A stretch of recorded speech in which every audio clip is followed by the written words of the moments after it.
Because we don't know what's going to happen from now on. Spending $400 million?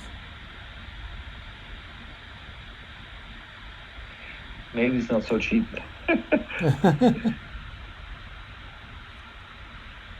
Well, I mean, if you look at the bigger picture, the total cost of this pandemic, it will be humongous. 400 million will be nothing. Of course, nothing. But if you compare something, but this kind of issue, we cannot compare. Decision itself is crazy. It seems difficult to justify. Really?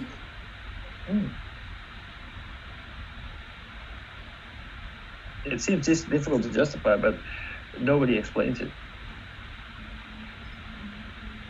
So why we need to have this decision? So that's a valid question, but why is nobody asking that question?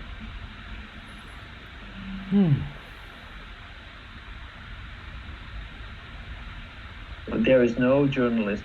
Like, if this would happen in the Netherlands, there would be journalists who would get up and write a piece in the newspaper and say, okay, why do we need this? And this drives the public opinion, and people start to ask questions.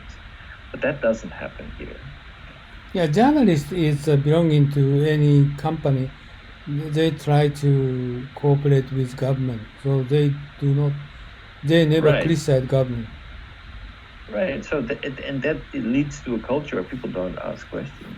Because journalists never criticize against government, but ordinary people is different. Yeah, but what kind of means to amplify do they have? Only within their own small group on the internet. So the social media, yeah, sure, they're powerful, but at the same time, they're very reaffirming your own ideas, because the way that these social media work is that basically you get the content that you like. So if you like, I don't know, tennis videos, then and you clicked on a few, then you will be sure that you get a lot of tennis videos. But if you like the government policies of Abe, then you will see a lot of affirmative government videos from Abe. Yeah. If you're critical, then you always only get critical videos. So it doesn't really help you to get a good, broader understanding, because you always hear the same sound. You're also living in this echo chamber. So that this is something that I believe is also what's happening a little bit in Japanese politics. They're living in an echo chamber. They're not really exposed to other ways of thinking. They only create their own reality, and that generates a kind of like distorted image of the reality. And it's very easy for people to believe that, and then by creating consensus, actually coming up with outrageous decisions. YouTube coming power for several years only. So I don't know, Yano mentioned majority people criticize Abe's decision, or just what I said, a few people, or many people, or majority people, we don't know. Because YouTube is dying. Dying? No, he is listening. No, he's dying? Very bored. My ear is still alive. He's very bored. So, maybe we should talk about something else. Okay, switching to the issues. What else I want to talk with that? So I have a bunch. I spent a lot of time watching videos last week. Very interesting material, actually. And I think it's actually it's a U.S. propaganda. U.S. propaganda movie explaining Japanese culture and why they are dangerous. And let me see where I have this.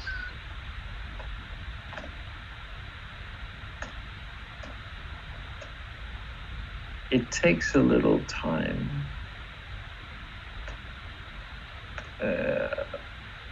Yes.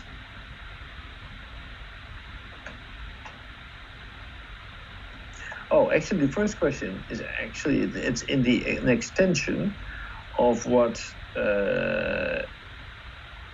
you mentioned, Uno-san. Basically, you're recording there, so maybe you can start the video from there. I'm going to send this in a link to you. Okay. That's number one.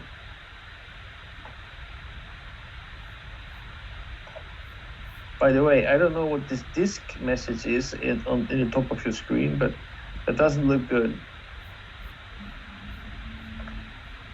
Are you going to show this video?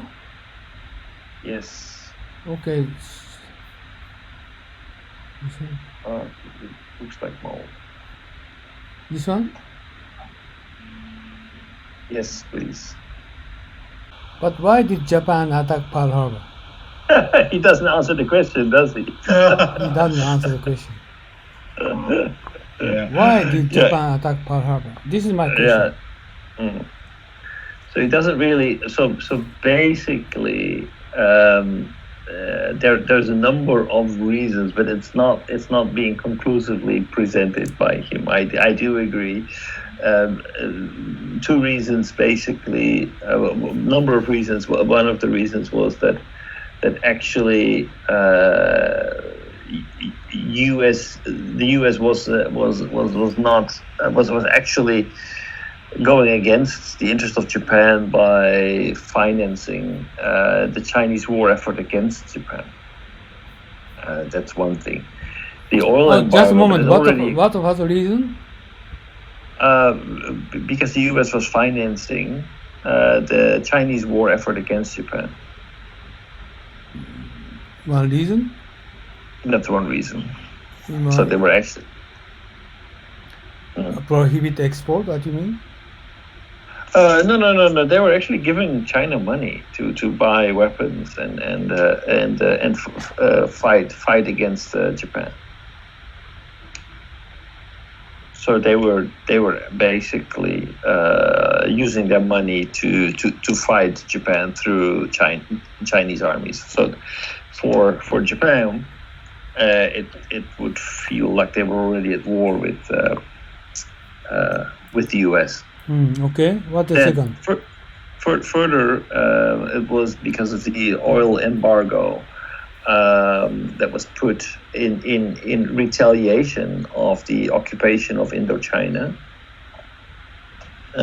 So Japan invaded Indochina, and Indochina was basically a colony that was from France at the time, and France was an ally of the U.S. Well, yeah. It was an ally of U.S. of U.S. Maybe not in 1941 because France was half ruled by a political movement that was sympathetic with Germany. No, at that time already France occupied by Germany. Yeah, but actually occupied but France didn't really fight it because they kind more or less collaborated with the French, with the Germans. So Vichy France, southern France, was very sympathetic with Germany, and it was basically from a political point of view, they more or less collaborated with France, with Germany, and they didn't really fight a war with Germany. Okay, what is the third one? The third one, well, I think those are the two reasons that he gives. Okay, why Pearl Harbor they selected? Oh well, Pearl Harbor they selected because they wanted to keep control of the Pacific Ocean, right? U.S. had a big navy base there with almost all of its war equipment in the port of Pearl Harbor, and by making the first strike, they would actually basically buy themselves time and by a surprise attack and a quick attack. They were aiming to gain control over the Pacific Ocean very quickly. If they would do it one by one, they would not have a chance, right? So they had to do it very quickly. Just like the Germans, they had launched a blitzkrieg in 1939 and then again in 1940. And that was like a surprise, very quick war, very quick attack. Use all your might, let it end quickly. If Japan would not have done it this way, then that means they would have fighted them one by one. And once the fleet was out in the open and they were in war, they were on guard, they would never be able to win. So from a military perspective, the surprise attack would by far be more effective than just waiting for the Americans to mobilize themselves and go out in a head-to-head war. Japan didn't have the money and the military power to actually win that war, so a surprise attack would be much more effective. So strike first. I think that Japan felt in this situation is unavoidable that we're going to go to war with the United States. So how can we have a chance to actually minimize the damage and get ourselves in the best situation? Through a surprise attack. It's just a military strategy for something that in the eyes of the Japanese was already unavoidable at the time.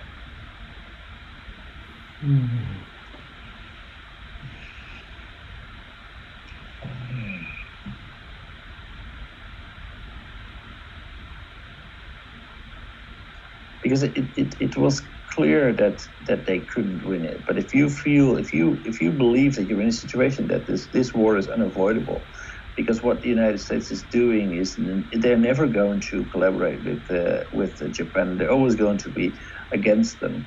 But if U.S. would keep on financing China, if they would keep controlling the Pacific Ocean, then Japan cannot win this war. So it is also through the eyes of that narrative, that situation at that time, that even though the situation looked desperate, it was desperate already, but it was desperate long before they attacked Pearl Harbor. Basically, because the United States declared war on them, because the United States was never going to turn around and say, okay, well, Japan, do whatever you want in the Pacific. We are going to focus our attention on Europe and we don't care about China. Well, since that didn't happen, Japan felt that, with the United States in the picture, we will never be able to win this war. So if we're going to lose it, then the question is, okay, what can we do in order to not having to surrender? Because we put ourselves in this situation. There was no such a thing as an easy retreat. There was actually the only way that they could go was forward. Did you know the attacking Pearl Harbor operation idea did not come up until that year? Yes, I do. And actually, I have a video that I want you to see, because I think it's very interesting to show the American perspective, the American view of Japanese culture, and really trying to understand with very interesting footage and video of a movie material that actually shows Japan and explains Japan through the eyes of the Americans. Why is that idea is coming up? Why this idea is coming up? I don't think that they had the strategic idea that U.S. would really care, because I'm under the impression that they basically felt that the U.S. didn't have a strong interest in Asia, because they were not there, right? There were only European powers who were... yeah, exactly. Yeah. So up until then, the United States maybe did not profile itself as a superpower. Now we see them as a superpower, right? As a hegemony. But before that, actually there was more or less a balance. Like you had Europe, you had the United States, and the United States wasn't that dominant as they are today. But at that time they were not, and they didn't show much interest in actually expanding their influence in Asia. So from the eyes of the people who lived in the 1940s, it may have been a surprise that the United States was actually going to exercise their influence in Southeast Asia, because they are already involved in a war they had their eyes on getting involved into a war in Europe, and they were more focused on Hitler. And so it could have been a simple miscalculation, which is not as stupid as it may seem today. At the eye of your Westerners' eye, how American government at that time seriously considered to wage war against Japan?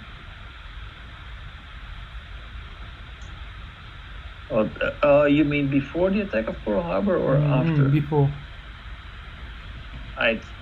My perception is that they wouldn't do it. It was actually stupid. Why? Yeah. Because actually, what was the direct benefit that the U.S. had other than basically not being what was their benefit? The United States didn't need the resource. They had their own resources. They didn't have any major investments in Southeast Asia. Basically, for them, this was a kind of a back country where there was very little economic interest, very little humanitarian interest. This was just Asia, and they never showed any real interest in Asia. So I don't think that they would have made the gamble to actually, even though they might not have been sympathetic to Japan, but still, I don't think that their interest, it was not in their interest to start a war on two fronts, in the East and in the West. This is something that everybody wanted to avoid, because it has gone wrong in history so often. Like Germany made the mistake. They got into a two-front war. Russia got into a two-front war. There are many examples where basically you really get screwed once you get into this two-front war. So I don't think that it would have been logical for the U.S. to attack Japan, and I don't think they would have done it. Roosevelt, they tried to have negotiation against Japanese government, right? Well, with the Japanese government, basically, to let Japan cease and desist and withdraw from Indochina. But I mean, the only weapon that I think they were going to use is perhaps this oil embargo. But that's it. I mean, that doesn't hurt that much. They sell a little less oil to Japan, but I mean, that's it. It hurts Japan much more than it hurts the United States. So I think he would have left it with that and would not have taken any action, not have diverted any resources towards Asia with a war coming up in Europe. How do you think, what is the best solution for settling issues among Japan and the United States before Pearl Harbor? Well, okay, so that is actually an interesting question, of course, because that is the question of how you see the Japanese interest in Asia. So from the American eyes, I believe that the Americans really believe that Japan had an imperial interest. They wanted to dominate Asia. I think that's a general understanding of people outside of Japan. But what was the true interest of Japan? I'm very interested to know what exactly you in Japan were thinking, what you were doing in Southeast Asia. I mean, we believe that Japan was just imperialistic and they were just trying to take advantage of the situation and try to dominate Southeast Asia. That is the Western perspective. But what was exactly the interest? Because why was it exactly necessary to go to actually engage in a war in so many different places that was actually very dangerous for Japan, not sustainable for Japan?